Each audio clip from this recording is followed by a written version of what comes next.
बाबा बागेश्वर धाम सरकार धीरेन्द्र शास्त्री यूपी के जिला रामपुर पहुंचे थे। मोदी फैक्ट्री के परिसर में भक्तों के बीच रहे, उसके बाद मीडिया से रूबरू हुए। संभल से जुड़े बयान, मंदिरों की जांच के लिए चल रही खोदाई और बात ऑल इंडिया मजलिस इत्तेहादुल मुस्लिमीन AIMIM के चीफ असदुद्दीन ओवैसी तक पहुंची। एक पत्रकार ने पूछ लिया कि आपके संभल वाले बयान से ओवैसी के पेट में बहुत दर्द हो रहा है। बाबा बागेश्वर धाम ने सभी सवालों का जवाब देते हुए मुसलमानों को आश्वस्त किया कि सनातन संस्कृति के लोग आपके खिलाफ नहीं हैं। आइए आपको बाबा धीरेन्द्र शास्त्री के पास रामपुर लिए चलते हैं, सुनवाते हैं कि वो और क्या कह रहे हैं। एसपी महोदय, वहाँ के एक एक कार्यकर्ता, एक एक पुलिस अधिकारी और एक एक पदाधिकारी धन्यवाद के पात्र हैं। सदियों से बंद पड़े मंदिर और शिव मंदिर को खोजन डाला, खुदाई होने के बाद में वो निकले हैं। जहाँ जहाँ रह गए वहाँ निकलेंगे। ये सनातन का युग है, स्वर्णिम युग है। हमारे देश में आक्रांताओं ने, बाबरों ने, ब्रिटिश के समय में मुगलों ने, चंगेज खान जैसे घुरतों ने जो भारतीय सनातन संस्कृति की धरोहर मंदिरों को तोड़कर मस्जिदों को बनाया है, अब वहाँ पुनः मंदिर स्थापित हो रहे हैं। इसलिए मुसलमानों से हम यही कहेंगे, सभी मजहब के लोगों से, कि आप बिल्कुल भी टेंशन ना लें। आपके मजहब के खिलाफ सनातन संस्कृति के लोग नहीं हो सकते हैं। जहाँ जहाँ मंदिर थे बस वहाँ वहाँ मंदिर बनेंगे, इतना होना है। ओवैसी के पेट में दर्द हो रहा है बहुत आपके बयान के बाद। अब हमारे बयान के बाद अगर उनके पेट में दर्द हो रही है उनकी मुद्दा, बल्कि उन्हें उदार दिल दिखाना चाहिए कि गुरुजी, जितने भी सनातन धर्म के मंदिर हैं हमारी तरफ से स्वागत है।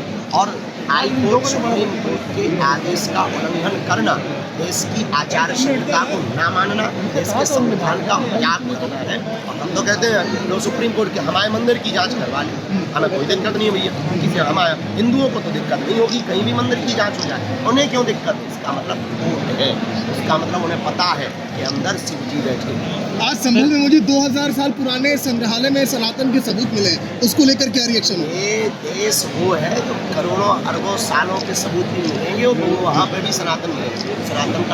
सनातन आदि से, जब से पृथ्वी पर मानव सभ्यता का आविर्भाव हुआ तब से सनातन है, पूरी दुनिया में ये पाया। ये दूसरे शहरों में भी खुदाई इस तरह की होनी चाहिए तुम्हारे घर में हो जाए।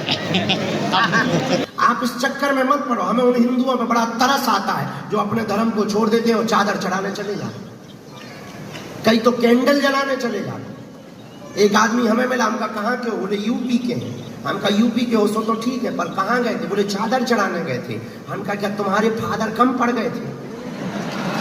तुम्हारे भगवान कम पड़ गए थे जो तुम दूसरों के यहाँ चले गए? और ये विचित्रता देखो, हिंदू अपने बाप को बाप नहीं कह रहा, दूसरों को बाप बता रहा है। बुरा ना मानना भैया, सबके मजहब का सम्मान है, पर तुम अपनी सनातन संस्कृति के प्रति अलर्ट हो। अलर्ट तब होगे, ये देश युवाओं का देश है, जब युवा जगेगा। युवा कब जगेगा? जब माता पिता कट्टर हिंदू बनेंगे। माँ ही जननी है संस्कारों की और बच्चों की।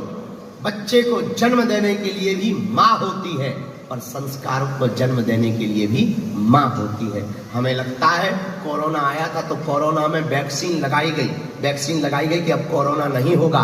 उसी प्रकार माँ बाप अगर प्रतिदिन अपने बच्चों को हिंदुत्व की वैक्सीन लगाने लगे तो धर्म परिवर्तन होना बंद हो जाएगा,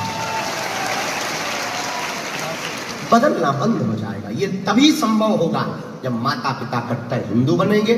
माता पिता कट्टर हिंदू बनेंगे तो भैया बच्चे भी कट्टर हिंदू बनेंगे। हम इस देश में कोई उपद्रव नहीं चाहते। कट्टर हिंदू का मतलब ये नहीं कि हमें किसी को काटना है या मारना है, नहीं। कट्टर हिंदू का मतलब है अपनी सनातन संस्कृति के प्रति जागना, हमें अपनी महत्वता बतानी है। हम उस सनातन संस्कृति से जहाँ जोड़ों की सभ्यता है, जोड़ने की सभ्यता है, उस हमारी सनातन संस्कृति इसलिए महान है क्योंकि ये जोड़ने का काम करती है, तोड़ने का काम नहीं करती।